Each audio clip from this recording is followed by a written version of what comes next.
Assalamualaikum Sobat Football United, ringan amatiran ala gue. Kali ini gue ingin membahas rumor, ada beberapa kabar ya yang ingin gue angkat di sini. Oke, dari MUFC MPB dikabarkan kalau Barcelona, kembali lagi Barcelona dan Frenkie de Jong dikabarkan dengan situasi di Barcelona saat ini terkait dengan situasi keuangan, situasi perombakan juga, mereka bisa saja menjualnya dengan angka 60-70 juta euro.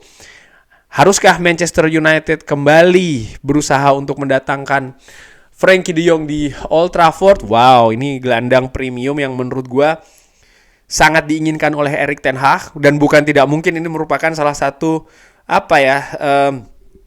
mungkin yang disebutkan oleh manajemen Manchester United ketika ingin membawa Erik ten Hag. Artinya oke, datang ke Manchester United, nanti kita akan datangkan Frenkie de Jong. Karena bagaimana di musim panas pertama dari Manchester United ini, manajemen betul-betul sangat berusaha sekali, menghabiskan waktu sangat lama ya, lebih dari 1 bulan menurut gua untuk bisa mendaratkan Frenkie de Jong di Old Trafford, tapi gagal.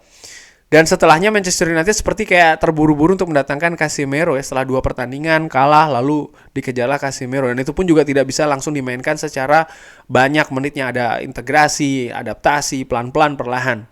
Nah, Frenkie de Jong sendiri tentu saja menjadi bagian penting dari kesuksesan Ajax di bawah Erik ten Hag. Pun juga sekarang dia menjadi pilar di lini tengah tim nasional Belanda, Oranje, dan juga Barcelona.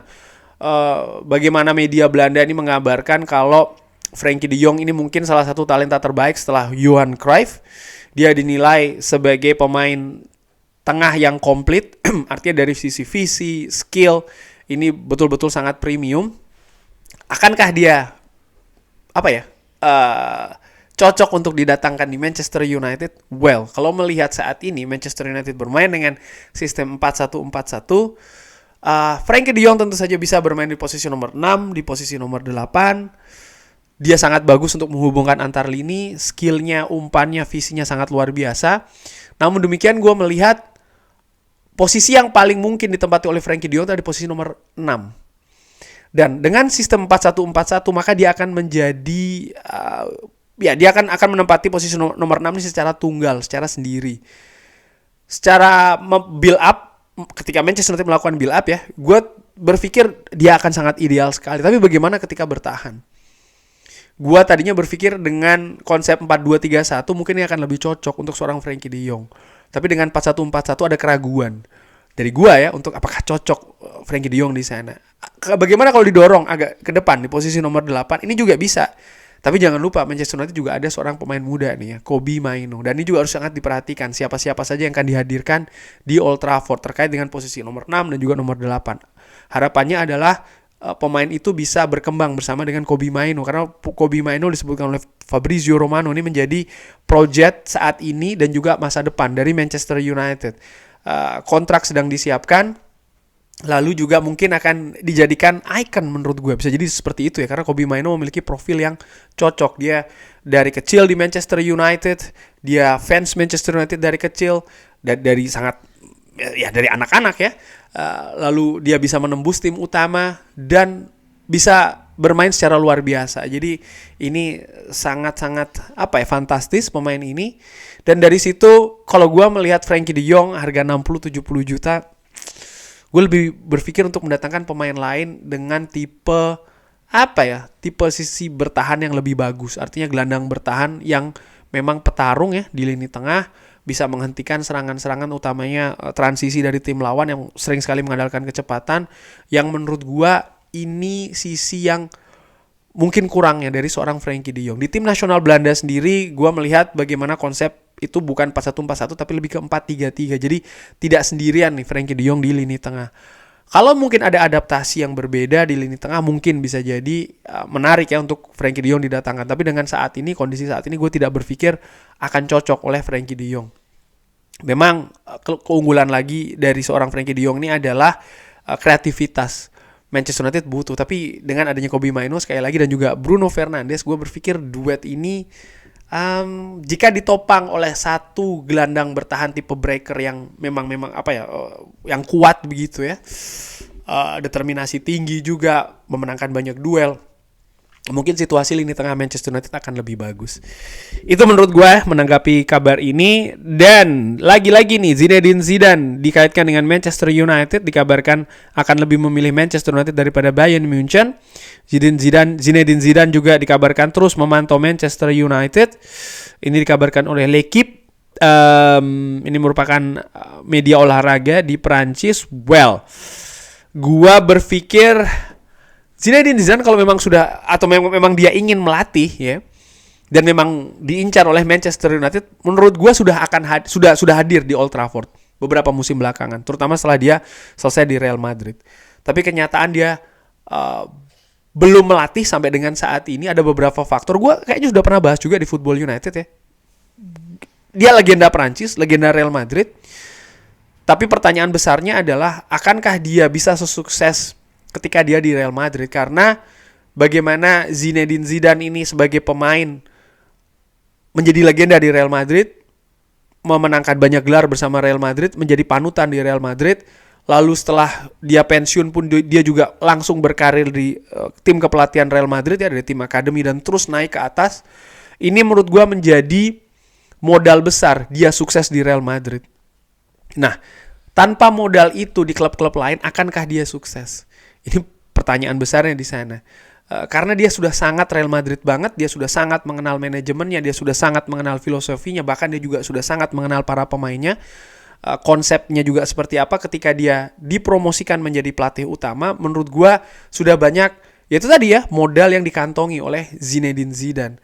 Akankah dia bisa seperti ini di luar Spanyol, di luar Real Madrid? Ini tanda tanya besarnya ada di situ.